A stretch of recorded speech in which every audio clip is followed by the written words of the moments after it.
안녕하세요. 마인드 디톡스의 묻지마 캔디입니다. 오늘의 방송 제목은 소장을 받은 상간녀의 반응 유형입니다. 구독과 좋아요를 꼭 눌러주세요.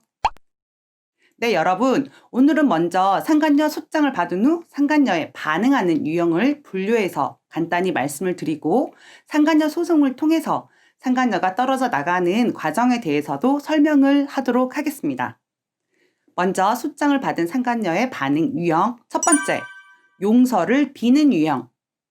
진심으로 용서를 빈다는 생각은 고이 접어 나빌래라. 용서를 빌 정도의 마인드를 가진 인간이라면 부인 있는 유부남과 불륜관계를 맺지 않았을 겁니다. 그럼에도 소장을 받은 날 원고인 아내분들께 전화로 사과의 말을 하거나 아내분들이 전화를 받지 않으면 장문의 사과 문자를 보냅니다. 이런 경우는 그 문자나 통화 내용을 법원에 제출해서 자신은 진심으로 반성하고 있다라고 어필을 하기 위한 것입니다. 이건 판결금을 낮추려는 개수작입니다. 용서를 비는 유형이라기보다는 용서를 비는 척하는 유형이라고 보시면 됩니다. 두 번째, 적반하장 유형. 소장을 받고 아내분에게 전화를 해서 오히려 쥐랄을 합니다. 당신 남편에게 난 성폭행 당한 거야. 당신 남편에게 나 형사 고소도 할 거야. 나한테 이런 걸 왜 보내? 라고 미친년처럼 날뛰거나 네가 이러니까 네 남편이 바람났지. 너 정신 이상자냐? 망상증 환자냐? 하면서 온갖 조롱과 멸시 혹은 욕설 문자를 계속 보내는 경우입니다. 세 번째, 배째라 유형. 처음부터 소장을 요리조리 피하면서 일부러 안 받는 경우도 많지만 소장을 받은 후에도 답변서도 제출하지 않는 유형으로 실제로 돈이 없어서 웬만한 빚 독촉에는 눈도 깜짝 하지 않고 실제로 금전 등으로 소송이 걸려 있거나 채무 관계가 복잡하게 얽혀 있는 상간녀들입니다.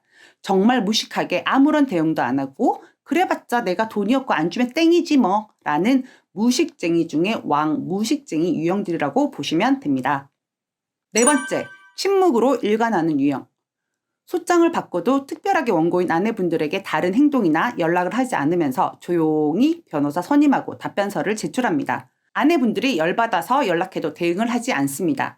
경제력이 되는 상간녀들인 경우에 많이 나타나는 유형들입니다. 그러면서 아내분들이 박살내러 찾아가기라도 하면 절대로 문 밖으로 나오지도 않고 없는 척하면서 112를 누르고 형사고소를 하는 사악한 유형으로 보시면 됩니다. 본인이 직접 변호사비와 판결금을 내기도 하고 아내분들의 남편 뒤에 숨어서 조용히 남편을 조종하는 경우가 많습니다. 다섯 번째, 망나니 유형.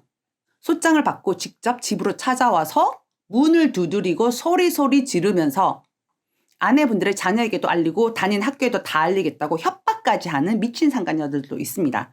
산전수전 다 겪은 경우가 많고 이혼해서 혼자 살아온 세월이 길고 이 남자 저 남자 만나본 경험이 많은 여자들이었습니다. 소장에 누가 봐도 빼박 증거들이 서증으로 붙어 있는데도 막 나가자는 식으로 난리를 치는 막가파들입니다. 여섯 번째, 오만방자 유형. 오빠랑 같이 사는 미친 아줌마가 나한테 소장 보냈어. 해결해 줄 거지? 오만의 극치인 거죠. 이런 경우 남편들이 상간녀를 평소에 공주 모시듯이 극진이 돼 있거나 남편이 경제력이 있어서 상간녀에게 명품백 등 경제적인 지원을 해준 경우로 소장이 와도 눈 하나 깜짝하지 않고 랄랄랄랄라 웃으면서 남편이 변호사 비용과 판결금을 자신에게 내어주는 게 당연하다 생각하고 또 이런 경우 남편들이 내줍니다.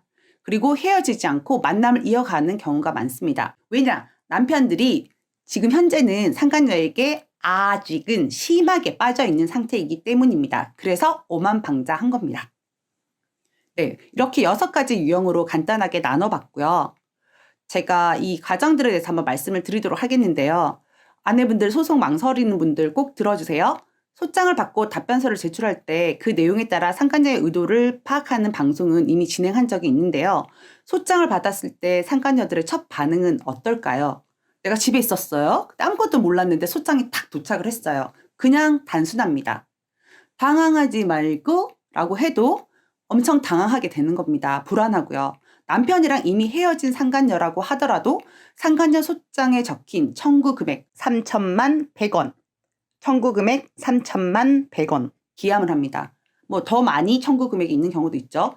사실 아무리 나름 아파트 소유하고 괜찮게 사는 사람이라 하더라도 다들 대출 받고 대출금 갚아가며 그렇게 살지 통장에 여윳돈 몇천 이상 넣고 사는 경우 별로 없습니다. 게다가 일반인이 살아가면서 소장을 받는 경우가 얼마나 될까요? 소장을 받은 날부터 상간녀도 사는 게 아닐 겁니다. 어랍쇼? 근데 그렇게 나 좋다고 하던 그 남자도 소송 이후에 전화 연락이 안 되기도 하고 전화해봤자 본인도 괴롭다는 등 힘들다는 등 마누라가 지금 미쳐있다는 등 본인 입장에서만 이야기를 합니다. 감언이설로 상간녀를 꼬실 때는 언제고 이제는 본인 마누라한테만 찰싹 달라붙어 있네? 이런 생각이 들면 저라도 그 남자 가정도 아작내고 싶은 복수심에 훨훨 탈 거라는 생각이 들기도 합니다. 그런데 본인이 돈이 없고 또 소장받고 애교쟁이였던 상간녀가 마누라보다 더 호랑이로 변신하면서 남편들은 정내미가 다 떨어져 나가기 시작합니다. 그래도 내 마누라는 내가 사랑하는 아이들 엄마에 있고 내가 바람을 피는 동안에도 애들을 잘 챙겼잖아. 그럼 남자들 자신의 대가리 속에 계산기를 꺼내듭니다. 아무리 두드려봐도 내 아내의 가치가 훨씬 더 높다라는 걸 생각하게 됩니다.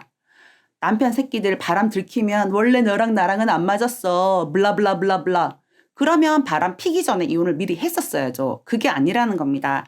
그냥 상간녀와의 섹스에 미쳐서 이성을 놓아버렸던 거죠. 근데 그 감정이 얼마나 오래 갈까요? 소송이 진행되면서 소송 취하도 안 해주고 변호사비도 안 내주고 판결금도 안 내주는 그 남편과 상간녀가 개싸움이 나기 시작하면서 정이 떨어져 나가게 되어 있습니다. 결론은 소송은 남편을 제자리로 돌려놓고 가정 회복을 하기 위한 필수 중의 필수, 즉 기본이라는 겁니다. 참 여기 하나 더 덧붙여서 제가 오늘 속상한 경우가 있었는데요. 취하신 분이 계셨어요. 정말 연락이 안 돼서 제가 걱정돼서 전화를 드렸더니 취하있다라고 하더라고요. 너무 착한 아내분이셨는데 진짜 가슴이 아팠어요. 여러분들 소송을 안 하는 것보다 소송을 진행하다가 취하하는 건 정말 남편 바람 대처에 망하게 되는 지름길이라는 걸 절대 잊지 마시기 바랍니다. 네, 오늘 방송은 여기까지 하도록 하겠습니다. 네이버 카페에서 묻지마 캔디 마인드 디톡스로 검색해주세요. 상담을 통해서 여러분들의 문제 해결에 실질적인 솔루션을 제공해 드리겠습니다. Have a sweet mind detox. 다음 방송일에 우리 또 만나요. 안녕.